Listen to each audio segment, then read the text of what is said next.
Chill out, okay? Chill out. Chill out. Mr. California. Mr. Silk Underwear. Mr. Perfection. You wanna see how we chill out in Hong Kong?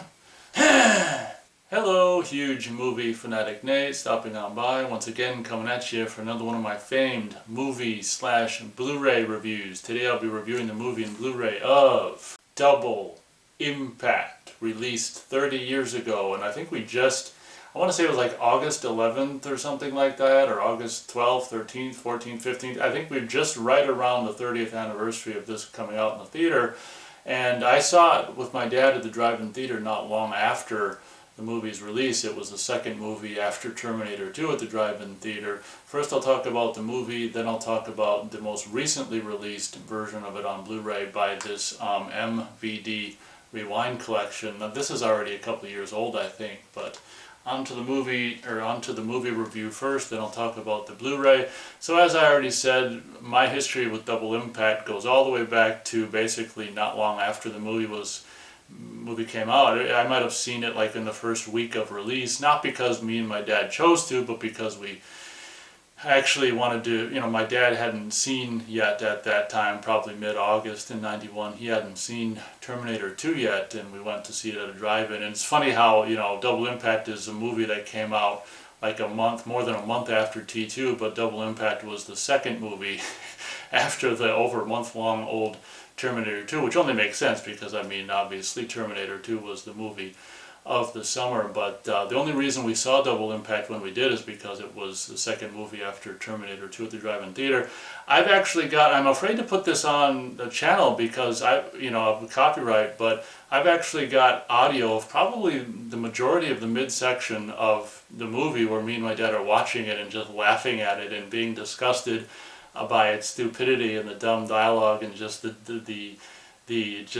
kind of the stupidity of this movie. I've got the audio starts of us watching it at the drive-in when the one brother, the clean-cut brother, gets taken by the gang outside the club and taken to meet that one guy, and he gets beat up, and all the way until the clean-cut brother brings the girlfriend back to the island hideaway and they start fighting each other is where the tape ran out. But from that point until that point, I've got audio of us watching basically the midsection of the movie. And it's funny because 30 years ago when we were sitting there watching it at the drive-in theater, and for the record my dad didn't even want to stay to finish it because understandably he wasn't liking the movie, plus it was late and we'd already watched Terminator 2 and stuff. I had no idea when we were sitting there watching it that night that this movie would go on to become something that holds a special place in my heart. I got it on home video relatively recently, previously viewed on VHS, not long after it came out and was available as a previously viewed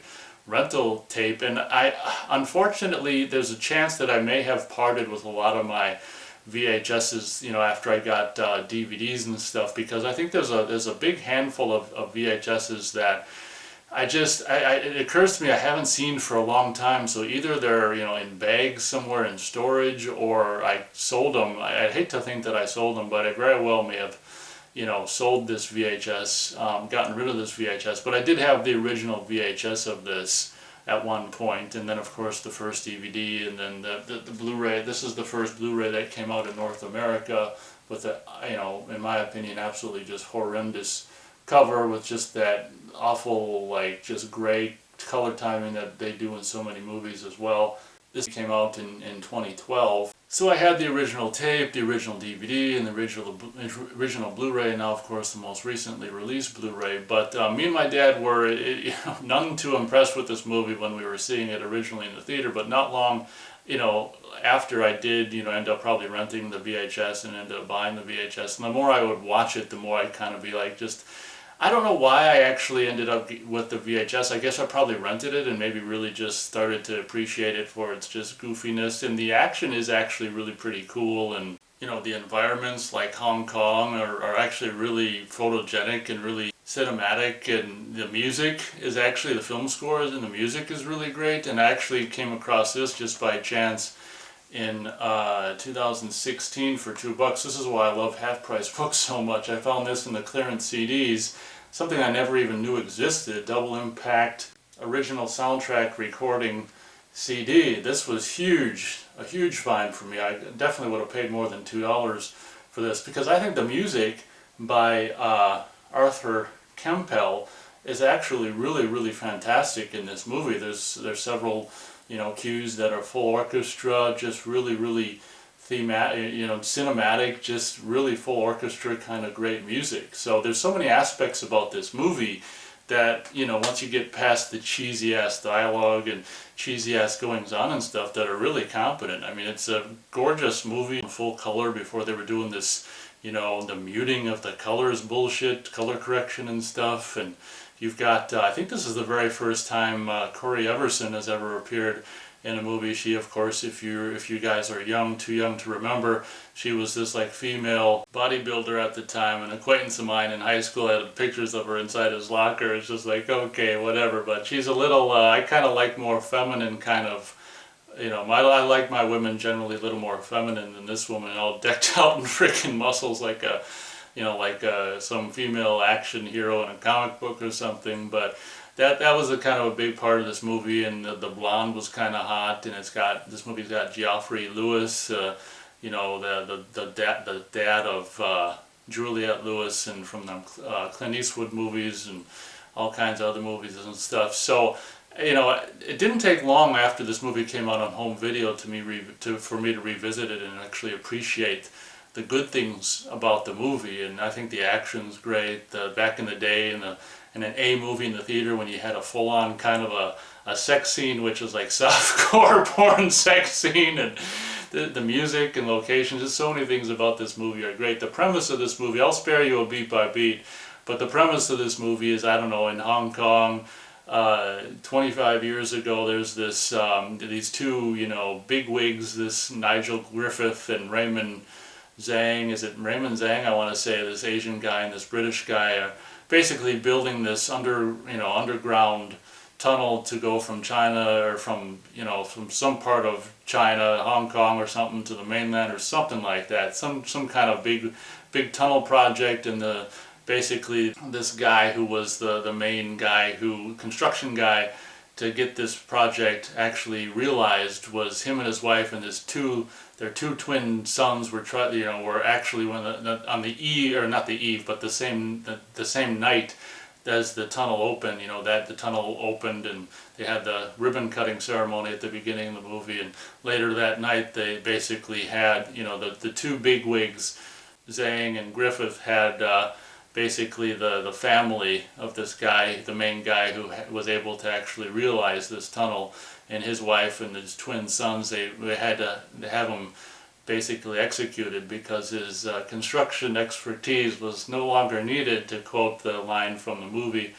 And they fucked up, because they were supposed to kill the two little babies so they wouldn't grow up and reclaim what was rightfully theirs. More dialogue from the movie, and I don't understand what that means. Like, how are you gonna claim a tunnel? But maybe they, you know, the Griffith and Zhang, maybe they get toll money from this tunnel. I don't exactly know what that's supposed to mean. So I guess, you know, in theory, if the you know, Griffith and Zhang had left the twins, you know, parents alive, maybe they would have got a cut of the toll money. I don't really know how it works. They don't go too deeply into that whole aspect of the movie, but they basically have mom and dad killed, and they meant to kill the two babies, but they screwed up, and one of the babies gets dropped off in an orphanage, like run by like French people, I think, in Hong Kong, and then, you know, Geoffrey Lewis' character would take the other baby back to LA and raise that one. So basically, cut to 25 years later,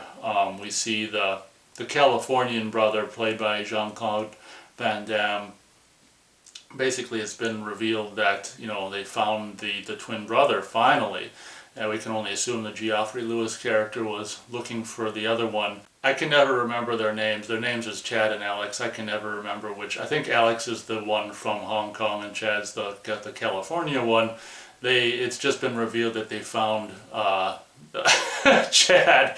Is Chad the one from Hong Kong? I can never remember. But so basically, Geoffrey Lewis takes the Alex, the Californian twin, to Hong Kong to basically, you know, meet because he wants to, you know, inform both of the brothers at the same time. He wants to get a hold of the other twin brother and wants to inform them at the same time about their past and their parents having been killed, and they have stake in this tunnel, I guess, which, like I say, I don't understand how you claim, why you'd want to claim a tunnel or own, you know, own a tunnel, but maybe it's to get the toll money. But I wouldn't even want to be a part of that. Like, I wouldn't want to collect toll money from people that are going through the tunnel anyway. So I don't know. They kind of have, I don't really know what all that details about. So they just fly to Hong Kong early in the movie, and there's this funny scene where they get there, and the people at the, I guess it's kind of like, I don't know if Alex or Chad, is Chad the Hong Kong one?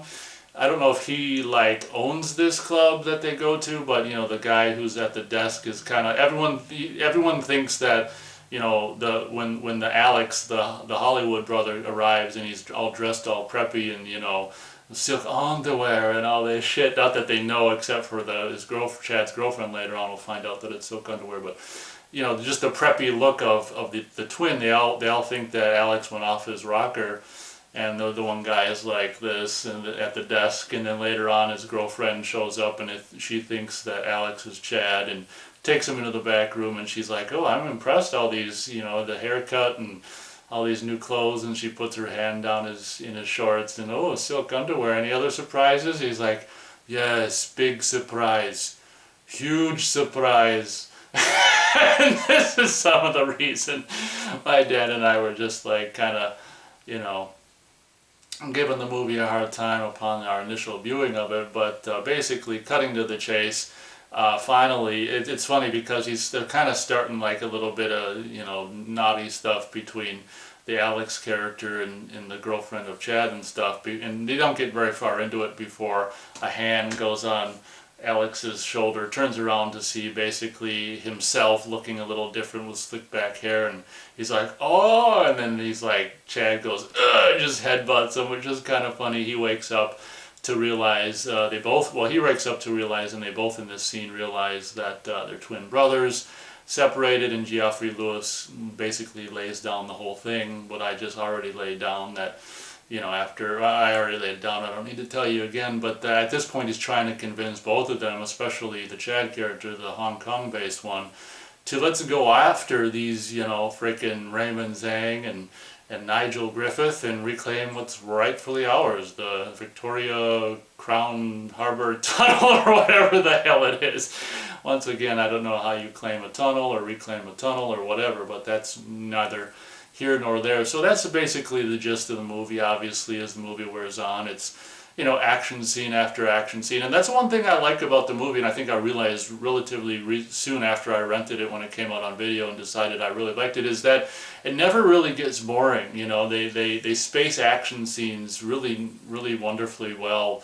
You know, and it's just like before you're even start to get bored, there's already another action scene and stuff like that. And I'll spare you all of the details of all the action scenes, but like I say, the music, I was so freaking happy because in the clearance CD section they have these like this, so you're just reading the spines. When I came across Double Impact and it says Kempel on I just couldn't, on the spine here, it's the last name of the guy who wrote the music, I could not believe it that I found this for $2. I didn't even know it existed, and that I found it for $2. It was just so freaking cool. But the music in this movie, look at that.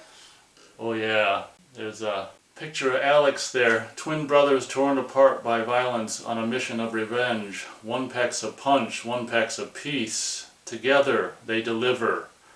Double Impact. There's a picture of Arthur Kempel there, and a really slam bang shot of this one's the kung fu guy from California's Alex there in a black and white picture with Bolo Young. I forgot to mention he's a bad guy in this movie, a henchman. This is just moments before he places his hand on his crotch and a, you know, kung fu karate chop thing. So not a whole lot to see here in this artwork. This color picture of Chad is probably the cooler thing about this particular CD artwork. On the back here we've got Alex at the end fighting Bolo Young. Oh wow, I think he even got that little rap tune, Feel the Impact, on here, I think. All titles except Feel the Impact composed by Arthur Campbell, Feel the Impact composed, produced, and performed by Jen. Okay, that must be that rap tune. It's kind of funny, early 90s rap. So the music is fantastic, more or less the action is fantastic, as it says inside the CD. That was kind of like one of the taglines for the movie. One packs a punch, the other packs a piece. Of course they both end up shooting and they both end up punching and kicking and stuff, so it's kind of ironic. But I think the Californian brother, who's Alex, I think, if memory serves, he and Geoffrey Lewis' character ran like a karate school in California, Hollywood, and so I guess he's supposed to be the more proficient karate expert, while Alex, I guess, is, I mean, he's not too shabby with his hands and feet either, but I guess he's more comfortable packing a piece. But it's the thing, I'm thinking about that second action scene where they're like at night, where they're shooting up that narcotics place or whatever. And just thinking how cool the colors are, like there's just like, blues and reds, just, over stylized, theatrical kind of over stylized colors and stuff in some scenes. And obviously, I think that's really cool and stylistic, and obviously that stuff really translates well on a Blu-ray and stuff like that. It's been a movie that, like I say, my dad and I thought was so stupid when we saw it, but it didn't take me long after it came out on home video to me to watch it again and really give it, just a second chance, if you will. And while I don't think it's anything amazing or any piece of great cinema or anything like that, it definitely does what it's meant to do, which is just give the viewer a fun time, and just looking at this muscle-bound guy, and if you like muscle-bound chicks, Corey Everson, and just a more sexy kind of a chick in the Chad's girlfriend's character, although I'm pretty sure looks like she has augmented breasts, which some may go for that. I particularly am more keen on the natural breastage, but to each his own. She's still obviously hot in the movie and stuff, and the way they do I think the one thing my dad and I were kind of harsh on is, one thing you have to admit, even if you don't like this movie or think it's campy or corny, one thing they do really well is just they sell without CG effects or anything like that. I guess I can't say anything. They do some split screen stuff where they have both of them via trick photography. On some occasions they have both of them in the same shot. I think the majority of those are where you film one, Jean-Claude on one side, and then you roll the film back and then you put them on the other side. I think that's how the majority of that stuff was done, when they're both in the shot at the same time. Then I think there was like one shot where it was like, you can see it was kind of like, almost seemed like both of the twins were like blue screened into another background or something, when when the one twin sits down next to the other and he's like, let's do it, or they decide to work together or whatever. But the majority of the stuff is rather convincing, where they're in the same frame at the same time. The rest of the stuff, of course, is them having a body double for Jean-Claude and stuff, but it works for the most part really well. So it's kind of cool how the movie has ostensibly two heroes, played by the same guy, Jean-Claude Van Damme, Chad and Alex, and this movie was written in part by Jean-Claude Van Damme, which is kind of funny, which is a reason probably why the dialogue is so corny, because he and the director wrote the screenplay for it. But it's kind of cool that there's two heroes in the movie, so it only makes sense to have two villains. As I said, there's Nigel Griffith and Raymond Zhang, so there's a bad guy for each of the two brothers, which is kind of cool. Unfortunately, what's something that you think really would have happened that they didn't really do is they didn't end up having, like, obviously from the get-go, the Hong Kong brother, the Chad character has the sexy blonde girlfriend, and it's kind of interesting that they never had, like, throughout the course of the movie, I guess there's probably really no time for this to really happen, but they never had the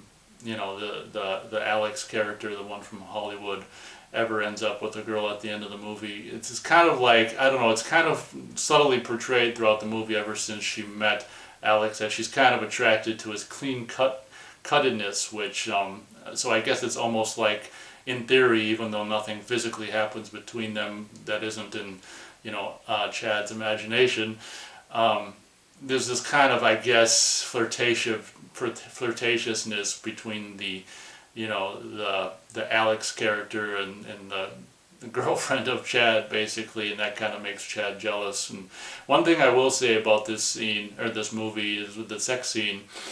One thing, I don't want to do beat by beat, but I'll say like midway point through the movie, there's this, you know, Chad and Geoffrey Lewis are out on they basically found this island with this old rundown abandoned hotel. That's kind of where their, you know, the base of operations is through the course of this movie. And of course the Chad character owns this big kind of, maybe not big huge, but this big boat. He's you know, does all kinds of shady dealings and this and that by, you know, selling Asians, or, you know, the Chinese, presumably Chinese citizens, you know, imports in Mercedes-Benz cars, because they don't get those cars in Hong Kong.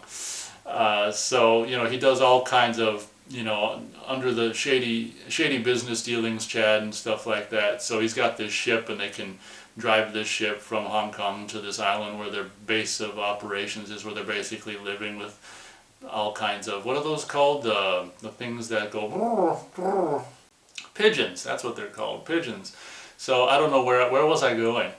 Oh, okay. So Chad and Geoffrey Lewis are out cutting wood, and they've got this cellular. I don't know if it's a cellular phone. You think it'd have to almost be a satellite phone to get coverage on that island, but regardless, Danielle is the name of the hot blonde Chad squeeze, and she works for basically one of the bad guys, Nigel Griffith, and she goes through the files, and at one scene she gets like searched by Corey Everson. Corey Everson is basically Nigel Griffith's bodyguard, and I don't know, probably other things as well, and stuff like that. So Bolo Young is Raymond Zhang's bodyguard. This is, see what I mean? It's like there's a lot of stuff going on for a cheesy ass, you know, action movie starring Jean-Claude Van Damme. But basically, it's kind of cool how they made it. You know, instead of Chad, her boyfriend being the one to rescue her from the clutches of Nigel Griffith's, you know, muscular secretary and stuff. It's actually Alex who takes the boat to go rescue her.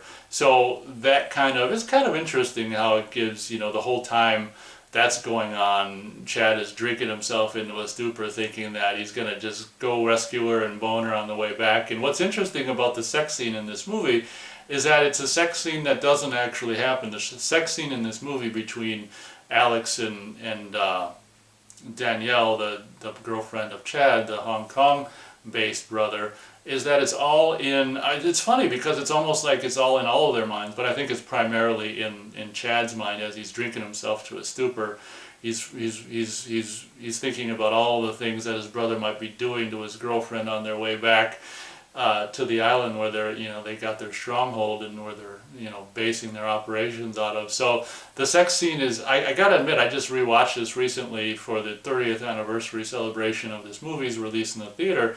And I'm just like, oh my god! I mean, this is like legitimate, like softcore porn. The stuff they put in the sex scenes they put in A movies back in the day were really fun, you know. And it's just like it's kind of understandable watching this why they kind of stopped doing this in A movies and stuff. Imagine being in a packed theater watching this scene and just being like, oh my god, you know, just feeling kind of uncomfortable or I don't know what, you know, or having to be the ushers who have to clean up the theater floor, if you know what I mean. But anyway, this review is going on way too long. But the sex scene is, you know, not that I forgot how it was or anything, but looking at it again, it's just like, oh my god. And since it's in the imaginations of Chad, and perhaps even by the expressions based on Alex and Danielle's expressions as well, might be going on in all their minds. So I do think it's interesting how the sex scene in this movie, for all intents and purposes, doesn't actually happen in the movie's quote-unquote reality. It just happens in one of the characters or more of their minds. That's funny. So obviously when the brother brings the girlfriend back to the island to the other brother and Geoffrey Lewis character, you know, the other brother's drunk. And it's funny how this movie has generally, I don't know if you generally find this kind of a thing in action movies, but it happens all the time in kids movies and comedies where you've got the kind of what I call, I don't know, end of the second act, beginning of the third act funk where you gotta have some depressing thing. You know, in romantic comedies and stuff, it's always gotta get depressing before you can get back to hopeful and happy ending and stuff. That briefly happens where the brothers, you know, have the Chad characters all pissed at Alex and they fight, and it's so funny to see, you know, Jean-Claude basically fight himself. And like I say, they do it really well with the, you know, the split screen stuff, trickery, camera trickery, and the body double they got and stuff like that. So they fight, and then the next morning is like the beginning of the third act where, you know, they find out because they follow when he rescued the girlfriend, the bad guys, Mr. Sexy Bodybuilder chick, they followed the boat back when the helicopter, and they find out where they're hiding out on the island. So that morning, the bad guys are basically, you know, organized a siege against them, and the Danielle and the Geoffrey Lewis character get kidnapped. So then all the brothers have to go basically rescue them and kill not only the two bad guys, but then the bad guys' henchmen. I guess, you know, one of them has like two henchmen or bodyguards. Well, I can't remember who's got the guy with the spurs on his boots, but I know that the muscle, well, I can't even think of her name right now for some reason, but Corey Everson. She's, like I say, the bodyguard for Nigel Griffith, and then Bolo Young is the bodyguard for Raymond Zhang. I can't remember who the hell the guy with the spurs on the boots works for, but obviously the brothers have to go through the henchmen, the bodyguards, and then they can kill the respective the bad guys. But I mean, this is why I think this movie is really kind of fun, because the story is kind of fun, and how you have two twin brother heroes, and each twin brother has not only a bad guy to kill, but a bad guy's bodyguard or henchman, and then they throw in a third henchman with the guy with the freaking whatever the hell, the boots and the spurs and stuff. And I will say that scene where it's versus that guy with the spurs, and I think Chad gets to kill two of the bad guys, whereas or no, never mind. That, you know, yeah, that is Chad. He kills the spurs guy, and I can't remember who. I think Chad kills Corey Everson and the spurs guy, and Alex just kills Bolo Young. But that scene between Chad and the guy with the spurs is really cool. How they do it, it's almost like they do it in this beam of light, where the bad guy, the spur guy, goes, you know, comes into the light, kicks him, goes out of the light, comes in, kicks him, goes out. Really stylistically done and really cool. Another thing I want to say about this movie is the sound design for the punches and the kicks is really, really cool. Back in the analog days, if you will, like, you know, Predator, and you know how cool the sound design and the explosions and all the sound effects are in Predator. It's just like that. It almost seemed like they were just better and cooler in the analog days. And one thing I want to say about the original VHS that came out in North America in '92 is it almost seems like when they mastered it on home video, or at least for the VHS version, like they had the audio up too loud or something. You know how, like, if audio is too loud, it like distorts or clips or something?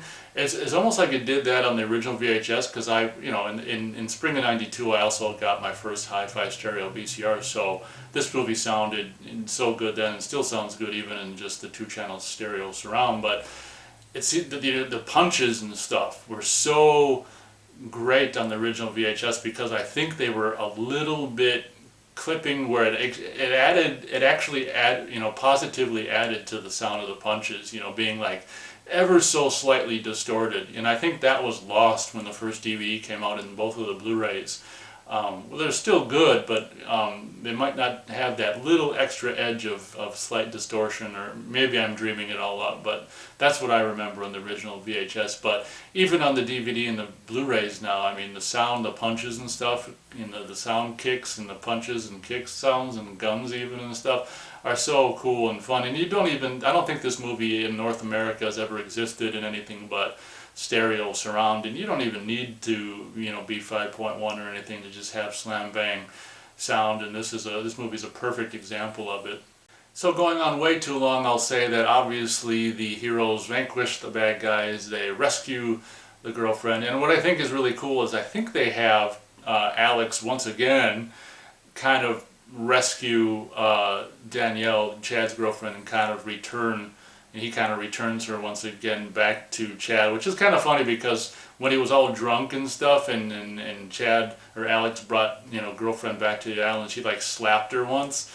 So it's just kind of like seeing them reunited at the end in a kind of a loving reunion was kind of goofy, because it's like he slapped her not long ago, and it's just like, oh well, I guess we forgot all about that. But obviously at the end of the day, evil is vanquished, squished, and fallen from the crane, and all this and that, and the evil henchmen, bodyguards are destroyed and stuff. But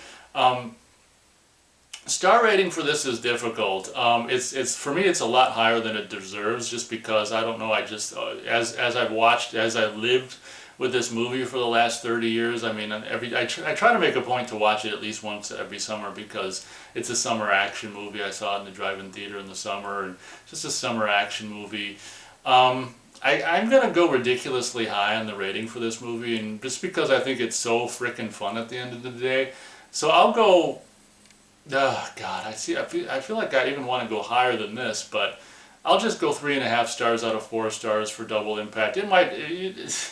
I don't know. I was watching it, and I was just saying how crazy it'd be. Not that it really matters if I just went for it and just gave this thing 4 stars. And you might as well pretty much just say 4 stars for me, because it's not a 4-star movie by any means. But for me, it's 4 stars because I guess I'm kind of unofficially giving this 4 stars out of 4 stars, just because it does what it does so perfectly well, where it's just a goofy ass action movie that doesn't require any thought, and it just has like quote-unquote babes in it. If you like muscle-bound women, I guess that's if that's your thing, more power to you. But obviously the blonde chick with the augmented breast is hot. And I mean, I won't say that Corey Everson wasn't hot, but I mean, that's just a little too muscular for me. Like, one thing I can say about Corey Everson back in the day is her face was like sexy as all shit in those profiles, when she's like, searching Danielle and stuff, and like her profile was, I mean, her face was great from any angle, but when they did a profile on her, it's just like, wow, sexy face. So I can say sexy face for Corey Everson. It's just,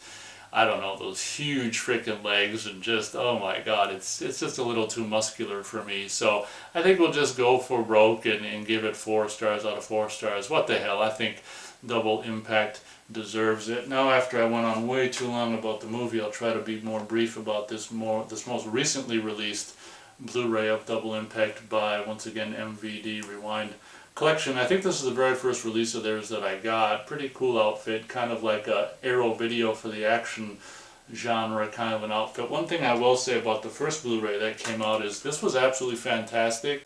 The only problem with it is the way it came was way too bright. All you had to do is just turn down brightness probably about 20 notches or something, maybe 25. It was way, way, way too bright for some reason. But just simply turning down the brightness fixed that. So you probably have the exact same, I would imagine, the exact same scan on this Blu-ray as you do on the other ones. Just luckily they've corrected the brightness issue on this, where you don't have to turn down your brightness on your TV to get a more representative image that should be the way it is, versus having to turn down brightness. Obviously, having the original VHS tape, which featured this cover, the poster, basically the poster art, it's cool. Not since the first time, VHS. Not since the VHS did we get to have this cover on any home video release. Obviously, the DVD didn't have it, which I can't find right now. But obviously, the first Blu-ray doesn't have it, so it's really great to finally have back the original. And it's so funny how I think the original artwork is always so much better than the new artwork they do. If you compare these artworks, I mean, which artwork do you like more? Which is more colorful and visually interesting? And if you answer the wrong one, then I guess more power to you, to each his own. But I think the original artwork is far more interesting than this color desaturated mess on the other side there. So we will just show you the back here. The problem with showing you this is the special features are a little small. I hope you'll be able to pause and read them, but I'm not going to read all this stuff. You've got high definition Blu-ray presentation, a main feature, 1:85 aspect ratio, English 2.0 stereo surround, linear PCM.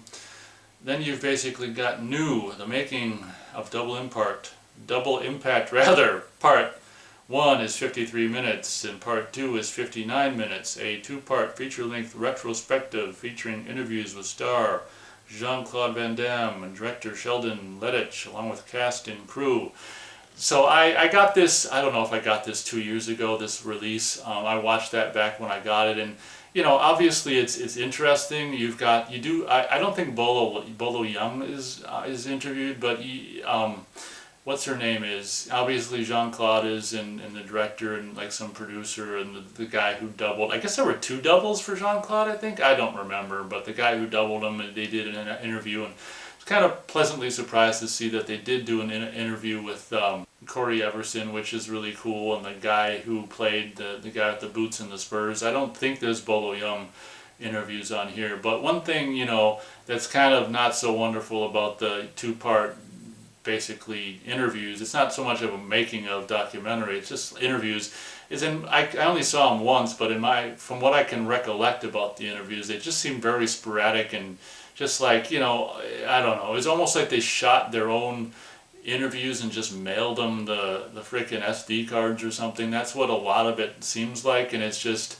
each person would just go on and on about whatever they wanted to talk about, and they just basically, whoever edited the interviews is just going randomly back and forth through people. So although it's really cool to have like 2 hours of interviews about from people who participated in the production and stuff, I also found it to be almost like the interviews to be just disjointed and really not connecting to each other, which I guess they don't have to, but it just wasn't a very flowing kind of 2 hours of interviews for me. It just kind of just did whatever, but whatever. I mean, at least we've got the interviews. So for me to complain about them is a little bit of a bummer thing to do. But that's just my main feeling I had about the interviews upon originally seeing them. So it's definitely cool to hear from Jean-Claude and Corey Everson, and obviously I don't think Geoffrey Lewis is still even necessarily with us probably when this Blu-ray was created, otherwise we may have heard from him. As I said, I don't think any Bolo Young or whatever, but that's okay. Then you've got Double Impact Extended Deleted Scenes, which is standard definition, 54 minutes. This feature is one of the coolest features on the Blu-ray because we finally get to see what originally the assassination of Chad and Alex's parents looked like before the MPAA got a hold of it. And holy Hannah, I just rewatched the blowing away of his parents again just recently after I watched the movie, and you gotta see it. It's probably on YouTube, I would imagine. But wow, it's too bad it's not in the movie this way, but it's almost way too brutal. I can't even believe they went there. It's like they had them shoot out each of the dad's legs so he falls to his knees, and then he's just like, they shoot him in the chest like 2 or 3 times, and it's just like, oh my god. It's almost like Rob Bottin, RoboCop kind of, shoot 'em up gore that takes place in the opening scene of this movie before the MPAA butchered it. But wow, it's really cool to see, the assassination of his parents in the way it was meant to be seen for the first time. And I can't remember, I don't know if there's any more like serious gore that had been deleted from the movie. When I watched the movie recently, I didn't watch the entire 54 minutes of the deleted scenes, just basically maybe, 15 or 20 minutes into it. But I gotta say the assassination of his parents as originally shot and cut was pretty gruesome. New Double Impact Anatomy of a Scene with director Sheldon Lettich. It's basically 8 minutes of him just talking about that scene where Alex rescues Danielle, and they run through the streets of Hong Kong and run across the boats and escape. It's just the director more or less doing a commentary on that portion of the movie. Double Impact 1991 behind the scenes featurette. You can read all this other stuff, 91 B-roll selections, blah blah blah blah blah. So, just like with the original Blu-ray release, although, for me you had to turn the brightness down considerably on that, but after you did that, the image looked fine. The same thing can be said for this one, minus having to turn down the brightness. The image on the Blu-ray, this particular Blu-ray, is really, really fantastic, and the cover really showcases how colorful the movie is, and the movie is just wonderfully colorful. And yeah, when you watch a Blu-ray of one of these older movies from the early 90s, you just become aware of how much that trend that happened in the 2000s and stuff, like I don't know when the hell it really started, but it was happening like by like 2006 and 7 already and stuff, where the desaturation of movies and all this crap color timing shit started. It's just like when you watch one of these older movies again, it's just like, god damn it, that's how movies should frickin' be. I don't know why this desaturation trend happened. It was so annoying. I can remember being in the last Pierce Brosnan Bond movie, which I think was 2002 or 2003 or something. So I mean, they started it like pretty early on in the after 2000 started. It's just a trend that I absolutely hated, and the desaturation of movies and turning movies green and all this and that. So this movie is absolutely beautiful on Blu-ray to behold. As I already mentioned, the sound, the stereo 2-channel surround sound is absolutely fantastic. I don't think I've ever necessarily watched one of these Blu-rays on the 5.1 surround setup, although, you know, it would obviously translate to, you know, more or less Pro Logic surround on your surround setup. It wouldn't be 5.1, but it'd still be like stereo surround. I imagine it'd sound good, but you know, the stereo, it's funny, you know, like if you're younger and you're more into 5.1 or and beyond, Dolby Atmos and all this crap, it's amazing how much you really can't. It's kind of like color movies in black and white. You can't cut short an action movie that is simply just stereo surround, because they really managed to do a lot of cool things simply with 2 channels back in the day, especially the late 80s, early 90s and stuff, in the last era before the, you know, the digital multi-channel surround really became the norm pretty much in the mid 90s and beyond. This is one of the, you know, kind of the last stereo, several of the last years of just basically 2-channel stereo action movies, and it sounds absolutely fantastic. As you can see, my Blu-ray release came with a slipcase. I don't know if they're still shipping this way, but mine did. When you pull the slip cover off, it looks like this. Really similar, isn't it? Opening the case, we've got a kind of bland and boring looking disc in my opinion, just black on white there. MVD Rewind Collection logo. No booklet, but that's okay. I generally don't read them anyway, but they do give you a little mini poster. When I unfolded this, I kind of had the urge to look on eBay to see how much I could get like an original theatrical poster of this movie for, because this little mini poster kind of has me all nostalgic for an actual original theatrical poster of the movie. I would imagine they wouldn't be too terribly expensive, but you gotta love the poster art for this movie, and it's really cool that they provided this mini poster. Guess that'll do it for this particular movie and Blu-ray review. Hope you guys enjoyed. Thanks a lot for watching, and as always, we'll catch you on the next video.